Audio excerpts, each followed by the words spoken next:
उपासना समर्पण योग अध्याय 3 डे 215। विषय चल रहा था महानता से जुड़े और समय को पहचाने। और एक अच्छा बात यह है कि जो अध्याय 3 जो कि इतने दिनों से 215 सेशन लग गए या ये कह लें रिकॉर्डिंग्स लग गई अध्याय 3 को समाप्त करने में, थोड़ा बड़ा था और बहुत ज़्यादा इन्फॉर्मेटिव था। अगर हम लोग कहीं ना कहीं देखें, आज इसका समापन भी है अध्याय 3 का। ये आखिरी टॉपिक है अध्याय 3 का, आखिरी टॉपिक का आखिरी पैरा। तो वो हम लेंगे अध्याय 3 में। देखिए, गुरुदेव ने कोई ऐसा विषय नहीं था जो उपासना से संबंधित जो उन्होंने ना लिया। तो आज थोड़ा सिर्फ विषयों के नाम जो थे अध्याय 3 के, सिर्फ उसको भी पढ़ेंगे। उसके अलावा जो हम लोगों का पैरा है उसके अलावा। तो पहले पैरा खत्म कर लेते हैं, महानता से जुड़े और समय को पहचाने। उसका जो आखिरी पैरा है, वो आखिरी पैरा में गुरुदेव कहते हैं, हाँ एक सेकेंड, हाँ, समय पर शादी के प्रस्ताव आते हैं और सुयोग वधू मिलने का अवसर रहता है। आगत प्रस्तावों को ठुकराते रहने वाले ढलती उम्र में इच्छा उठने पर भी उपयुक्त विवाह का सुयोग हो बैठते हैं। इन दिनों महाकाल ने आग्रह पूर्वक प्राणवानों को सहयोग देने के लिए बुलाया है। वस्तुतः यह श्रेयाधिकारी बनने का सौभाग्य संदेश भर है। भगवान के काम समय के उपक्रम एवं दिव्य शक्तियाँ अपनी अदृश्य क्षमता के आधार पर ही संपन्न कर लेती हैं। रीछ बानर रूठ मटक कर बैठते हैं तो भी सीता की वापसी और लंका की दुर्गति तो निश्चित ही थी। ऐसे अवसरों का सबसे बड़ा लाभ वे अग्रगामी उठाते हैं जो संकीर्ण स्वार्थपरता को छोड़कर समय की मांग पूरी करने के लिए बिना समय गंवाए अग्रिम मोर्चे पर जा खड़े होते हैं। प्रस्तुत प्रभात वेला को ठीक ऐसा ही मुहूर्त समझे जाना चाहिए जिसमें साहसी सदाशयी छोटे छोटे कदम बढ़ने पर भी अत्यधिक श्रेय संचित कर सकने वाले दूरदर्शियों में गिने जाएंगे। देखिए कितना सुंदर गुरुदेव बता रहे। विवाह का हम सभी ने अपने दैनिक जीवन में भी उदाहरण के तौर पे देखा होगा कि जब बच्चों की विवाह की उम्र रहती है उस समय कहते हैं नहीं हम विवाह नहीं करेंगे, लड़के लड़कियां चाहे जो भी हों। और उस समय उनको उम्र रहती है, वातावरण रहता है, मौका रहता है, अच्छे अच्छे रिश्ते आ रहे होते हैं, लोग भी पसंद कर रहे होते हैं। तब तो आप ना ना ना ना कर रहे होते हैं अपने अकड़ में, अपने अहंकार में। और जैसे ही आपकी उम्र ढलती है तुरंत रोना धोना चलो, उसके बाद तो आपके रिश्ते आना ही बंद हो जाते हैं। तो हम तो जब समय था तो उस समय तो गवा दिया। तो गुरुदेव भी यही बोल रहे कि क्या सीता मैया को भगवान नहीं वापस ला सकते थे अगर रीछ बानर नहीं होते? तो रीछ बानर यहाँ वहाँ मटर गश्ती कर रहे होते, आराम कर रहे होते और किसी की बात नहीं सुनते और मौज कर रहे होते, तो क्या सीता मैया वापस नहीं आ जाती? रावण का वध नहीं हो जाता? हो जाता। गुरुदेव तो कहते तुम नहीं करोगे तो मैं तुम अपना काम कंकड़ पत्थर से भी करवा लूंगा। तुमको तो अवसर दे रहे हैं चेतना को ऊंचा उठाने का। तो जो प्राणवान व्यक्ति होते हैं, बुद्धिमान व्यक्ति होते हैं, वो स्वार्थपरता को छोड़ते हैं कि अरे चलो मजे कर लें, चलो इंद्रिय सुख ले लें, चलो अपने संसार में ही मैं मेरे में ही व्यस्त रहें। वो स्वार्थ को त्याग कर परमार्थ में लग जाते हैं। क्यों? क्योंकि उनका विजडम जागृत हो जाता है। और देखो ये भी कहीं ना कहीं गुरु कृपा से विवेक आता है कि भैया ऐसे संकीर्ण स्वार्थ में मत पड़े रहो, क्षणभंगुर है। देखो परमात्मा ने इतना दुर्लभ अवसर दिया है, इसमें लग जाओ, तुरंत कूद पड़ो मैदान में बिना सोचे। और पता है क्या होता है, हमको विश्वास नहीं है। पता है क्यों नहीं कर पाते लोग? तुमको विश्वास ही नहीं है कि जो ये बात कह रहा है वो महाकाल है, वो ईश्वर कह रहे हैं आपसे, कृष्ण कह रहे हैं, साक्षात परमात्मा कह रहे हैं, गायत्री कह रहे हैं, जो भी जिसको भी आप इष्ट मानते हैं, ब्रह्म कह रहे हैं साक्षात आपसे। तो उसको अगर ये जहन में उतर जाए ना कि साक्षात परमात्मा हमसे ये बात कह रहे हैं और हम डाउट कैसे कर सकते हैं? हम लोग ने डाउट रख लिया इतना ढेर सारा। यही होता है। आज देखिए यहाँ पे तीसरा अध्याय खत्म हुआ। देखो तीसरा अध्याय में गुरुदेव ने तत्व दर्शन बताया। पहला टॉपिक था उपासना अर्थात ईश्वर के समीप बैठना। एकदम टॉपिक से ही क्लियर है।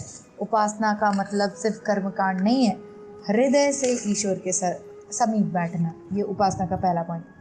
दूसरा क्या था? प्रतीक पूजा का औचित्य। ठीक है, भगवान के पास बैठे तो ये जो अलंकारिक वर्णन और ये मूर्ति बिठा, ये सब का क्या औचित्य है? ये था कनेक्टिविटी के लिए, जिससे हम ध्यान धारणा में हमें सपोर्ट मिले। तो हमने सारा कुछ इसी को बना दिया। तीसरा पॉइंट था उपासना की महत्ता और उसका स्वरूप। उपासना क्यों जरूरी है और कैसी होनी चाहिए उसका, कि बिना उपासना के भी लोग बोले, बहुत से लोग हैं अरे भगवान तो हृदय में है, क्या जरूरत है सुबह उठ के भगवान जी के पास बैठने की, टीका चंदन करने की, घंटी बजाने की और भोग लगाने की? क्यों? क्योंकि ये करने से तुम्हारी भावना डेवलप होगी। है तो पर तुम्हारे कषाय कलमश की वजह से दब तो गए हैं ना, वो भूल गए क्या? कि कषाय कल्मष भी तो है, भगवान है तो उसके लिए जरूरी है। फिर था उपासना की अनिवार्यता। क्यों क्यों अनिवार्य है? क्योंकि हम लोग प्रकृति में रहते हैं, हमारे ऊपर गंदगी आती है, और जब हमारे ऊपर गंदगी आती है तो उसको क्लींस करना पड़ता है।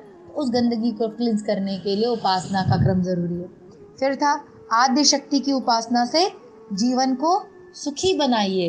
अब उपासना करेंगे तो किसकी करें, ये भी तो होना चाहिए। जिसकी हम धारणा बिठा रहे कौन है वो, क्या क्या क्वालिटीज लिए हुए, क्या क्या एट्रीब्यूट्स है। बोलते हैं आद्य शक्ति माँ गायत्री की। क्यों? क्योंकि माँ गायत्री ही सभी शक्तियों का केंद्र है। शुरू से लेकर अंत तक जितनी शक्तियां हो सकती, जितने देवी देवता हो सकते, गायत्री मंत्र में कहते हैं सारी देवी देवता समाहित हो जाता है। ब्रह्म है साक्षात, तो वो तो निराकार, उसी का साकार स्वरूप सविता देवता का। तो आद्य शक्ति की उपासना से जीवन को सुखी बनाइए।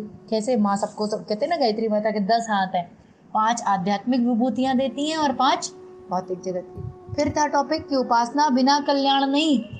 क्यों कल्याण नहीं? संसार में बहुत तमस है, और अगर नित्य क्लिंजिंग प्रक्रिया नहीं, और उपासना में क्लिंजिंग होती है, उपासना में हम आग के पास बैठते हैं, ईश्वर के नजदीक बैठते हैं, तो अपने आप ही परिवर्तन होता है। और जो नहीं उपासना करेगा और अपने अहंकार में रहेगा तो वो तो गया काम से। क्यों? क्योंकि आपकी कितना भी आप अच्छे हो मत नहाओ, बहुत सुंदर भगवान ने आपको गोरा सा बना के पैदा किया, इमेजिन करो बड़े सुंदर से हो आप, खूब गोरे से, तो बोला हम तो बहुत सुंदर हैं, क्या जरूरत है रोज नहाने की, ब्रश करने की, बदबू आने लगेगी।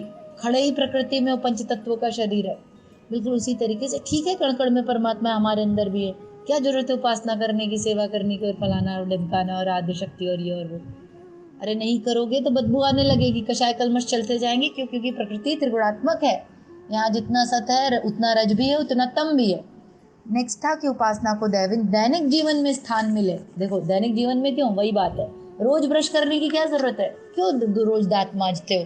भगवान ने बनाए सुंदर ही होंगे, क्यों रोज नहाते हो? क्यों रोज खाना खा रहे हो? जिस तरीके से हम प्रकृति में रहते हैं और नित्य हर चीजों की आवश्यकता है, उसी तरीके से इसकी। फिर था उपासना की सफलता में श्रद्धा विश्वास की आवश्यकता। बिना श्रद्धा और विश्वास, भवानी शंकर वंदे श्रद्धा विश्वास रूपड़ो याभ्याम बिना न पश्यन्ति सिद्धा स्वांतस्तम ईश्वरम। भवानी और शंकर श्रद्धा और विश्वास के प्रतीक है। बिना श्रद्धा, और भवानी शंकर मतलब शिव पार्वती यानी परमात्मा ईश्वर। बिना श्रद्धा विश्वास के देखो यार, भौतिक जगत में कुछ नहीं मिलता तो तुम आध्यात्मिक तो भूल ही जाओ। जब बिना विश्वास के, बिना अपने संकल्प बल के हमको सांसारिक चीजें नहीं उपलब्ध हो रही है तो परमात्मा कहाँ से मिले? फिर था साधना से सिद्धि का मूलभूत आधार श्रद्धा। मूलभूत आधार। उपासना में कितना भी आप कर्मकांड कर लीजिए, गायत्री माता की मूर्ति, देखो ये इंपॉर्टेंट है। अब देखो ये इसका मतलब ये नहीं कि इसको नहीं करना है, ये करना है, लेकिन अगर इसमें श्रद्धा नहीं हुई तो बात नहीं बनेगी, वो बस फीका फीका रह जाएगा। सारा खाना बना दो, नमक मत डालो, खूब बढ़िया 56 भोग बनाओ, धनिया मिर्चा टमाटर मसाले ये वो सब्जी बनाते हैं ना अपन, कोई भी ऐसी चीज छूटनी नहीं चाहिए, सब डाल दो उसमें, है ना। नमक नहीं डालना, लेकिन क्या हो जाएगा सब्जी का हाल, किसी लायक नहीं रह जाएगी।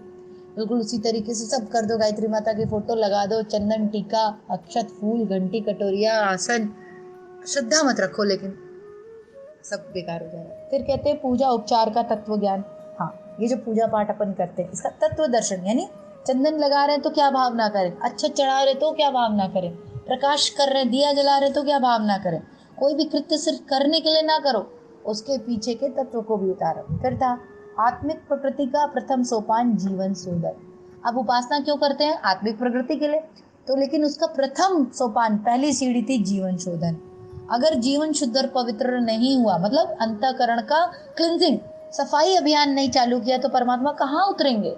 घर में भी हम लोग देवी की स्थापना करते हो तो साफ करते हो ना, मंदिर को झाड़ू पोछा करते हो कि गंदे में ही बिठा देते हो? भैया होंगे कुछ लोग गंदे में ही बिठा देते होंगे।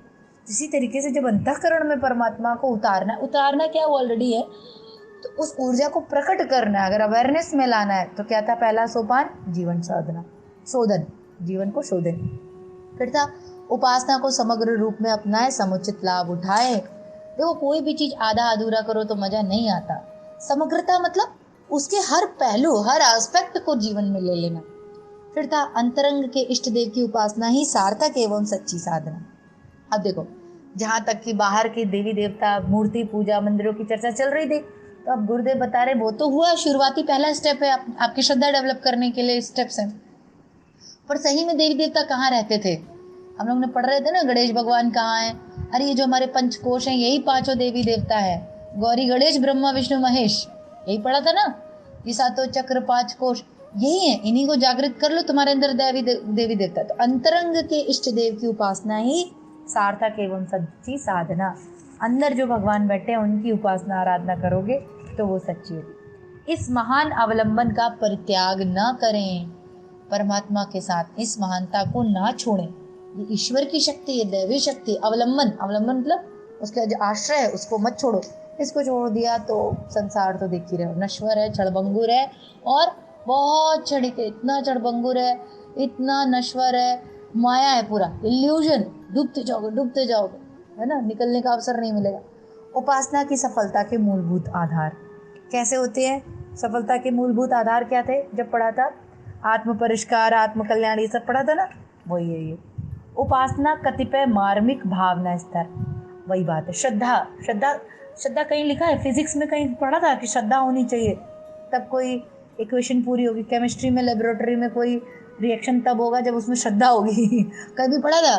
फिजिक्स केमिस्ट्री, चलो लॉ ले लो, इनकम टैक्स ले लो, कौन सी कोई सब्जेक्ट उठा लो, वहाँ ये बताया जा रहा हो कि देखो इसमें तुम्हें तभी ज्ञान मिलेगा जब तुम्हारे पास श्रद्धा होगी। नहीं, पर उपासना में, आध्यात्म में, ईश्वर में, आत्मिक प्रकृति, जो भी कह लो इस क्षेत्र में, कतिपय मार्मिक भावना स्तर, यहाँ भावनाओं का ही खेल है, सारा खेल भावना का है। जाकी रही भावना जैसे प्रभु मुहूर्त देखी थी तैसे। सारे ये जो पूरा सृष्टि है ना, संकल्प से चल रही है, भाव से चल रही है, पूरी एनर्जीज होती है ना, इमोशंस जो कहते हैं, जो हम लोग एनर्जी सेंड करते हैं, सब भाव। प्रार्थना क्या है? भाव ही तो है। तो बिना श्रद्धा के तो उपासना का अर्थ ही नहीं, मतलब उपासना का मूलभूत आधार है।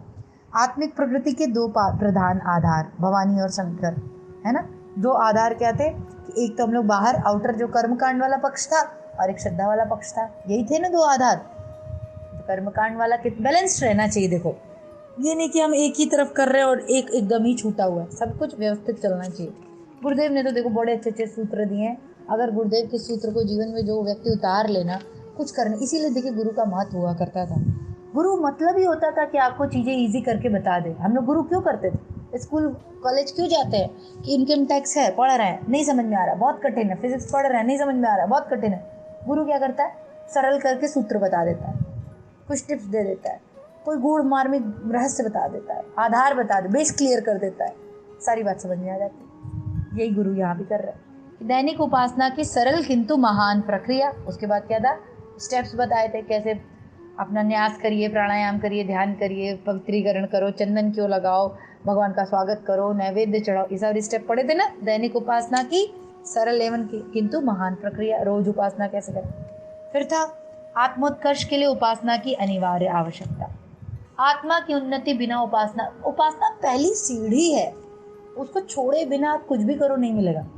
उपासना की सफलता साधना पर निर्भर। अब पहले उपासना होती है, फिर साधना होती है। उपासना मतलब श्रद्धा डेवलप करना ईश्वर में, अंतरंग के देवी देवताओं में। अब जब आपकी श्रद्धा हो गई तब करो शुरुआत। अब आप भगवान को बुलाओ और साधना करो। साधना में क्या करते हैं? उस दैवी शक्ति की मदद से अंदर के कषाय कल्मश, वही सैनिटाइजर है साधना, कीड़े मकोड़ों को मारता है ना, बढ़िया वो पोछा लगाता है ना, लाइजॉल है साधना। साधना क्या करता है? डालो फटाफट कीड़े मकोड़े, गंदगी सब क्लीन करो, खत्म करो, ठीक है। फिर था अंतःकरण का परिष्कार प्रखर उपासना से ही संभव। अंतःकरण कैसे ठीक होगा? प्रखर उपासना होनी चाहिए, छोटी मोटी नहीं, एकदम ट्यून्ड। प्रखर कहते हैं ना, एकदम बढ़िया तेज तर्रार पर सेट एकदम। उपासना संबंधी भ्रांतियां और उनका निवारण। भ्रांतियों में पढ़ा था ना, सुबह ये नहीं करना चाहिए, रात को ये नहीं करना चाहिए, रात को पूजा नहीं करनी चाहिए, ये नहीं छूना चाहिए, वो नहीं, अरे भाई लोटा बाई तरफ होना चाहिए, दिया इधर होना चाहिए। हम लोग इसी सब में फंसे रहते। देखो क्रम गुरुदेव ने बताया है, उसको फॉलो करो और उसको हृदय भावना से फॉलो करो। अब पता चला किसी दिन तुम बीमार थी, उपासना के लिए नहीं उठी, अरे हम तो उठे ही नहीं, क्रम टूट गया, तो लेकिन गुरुदेव से प्रार्थना करो। देखो परमात्मा सब जानते, लेकिन अगर मक्कारी के चलते नहीं कर रहे हो तो पाप लगेगा। देखो मक्कारी नहीं करो, अपने अंतः के देवता को जगाइए। इसके बारे में भी चर्चा, अंदर में पंच देवता है। हर दिन नया जन्म, हर दिन हर रात नई मौत। ये तो बहुत ही सुंदर था। आत्मबोध तत्वबोध याद आया? आत्मबोध तत्वबोध की साधना करो तब समझ में आएगा। आत्मदेव की परिष्कृति से पात्रता की प्राप्ति। जब अंदर साधना उतरेगी, क्लिनजिंग प्रक्रिया, सैनिटाइज करना शुरू करोगे, कीटाणु मरने लग जाएंगे, तब उतरते हैं भगवान। पात्रता विकसित करें ताकि उसी अनुपात में निहाल हो सके।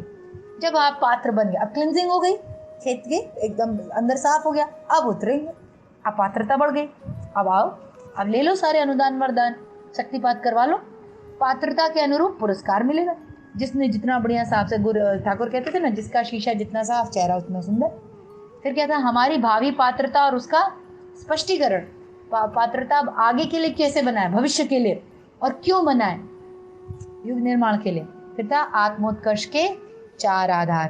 क्या था, उपासना, साधना, स्वाध्याय, संयम और सेवा। यही सूत्र है, पूरा सूत्र ही इतना ही है, साधना, स्वाध्याय, संयम और सेवा, ये 4 आधार थे।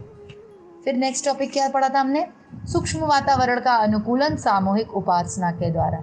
अब देखो, हमने अपने आप को उपासना भी कर लिया, साधना भी कर लिया, पात्रता भी विकसित हो गई और भगवान के अनुदान वरदान भी मिल गए। करोगे क्या अब इसका, सब कुछ मिल गया तो अब सूक्ष्म वातावरण को बदलो। कैसे, सामूहिक उपासना के द्वारा। क्यों, क्योंकि अकेले बढ़िया से बने रहोगे तो एक देवता रहेगा तो सारे असुर उसको खा जाएंगे। हमको देवता की टोली तैयार करनी, पूरे सूक्ष्म में हलचल करनी। फिर आस्था की ज्योति बुझने ना पाए। क्या हो रहा है आज के समय में, आस्था संकट तो फैला रहे असुर लोग, उसको कैसे ठीक करोगे, सूक्ष्म वातावरण को भी बदल दो या असुरों को देव टर्न कर दो, अपने तरफ के लोग ज़्यादा हो जाएंगे, उधर वाले अपने आप ही डाउन हो जाए। फिर क्या था, मानता से जुड़े और समय को पहचाने। आखिरी, इस महान अवलंबन को करें और अपना कल्याण करें और विश्व का भी कल्याण करें। इसी भावना के साथ माँ गायत्री से आज बहुत सुंदर प्रार्थना करेंगे। अध्याय 3 के इतने सुंदर सुंदर टॉपिक माँ हमारे जीवन में उतार दो, स्टेप बाय स्टेप। उपासना करवाओ, साधना करवाओ, पात्रता विकसित करवाओ, गुरुदेव का अनुदान वरदान मिले, आत्मोत्कर्ष हो, फिर हम सूक्ष्म वातावरण को, हलचल को परिवर्तित कर पाए और उस महान अवलंबन को कभी न त्यागें। उनका हाथ, हम परमात्मा हमारा हाथ कभी ना छोड़ने पाए और हम भी ना छोड़े, है ना। ऐसा हमारा विजडम डेवलप, गायत्री माँ क्या करती है, विजडम डेवलप करती है ना। तो इसी भाव के साथ माँ गायत्री का आवाज। ओम भूर्भुवः स्वः तत्सवितुर्वरेण्यं भर्गो देवस्य धीमहि धियो न प्रचोदयात्। जय गुरुदेव, सभी को प्रणाम।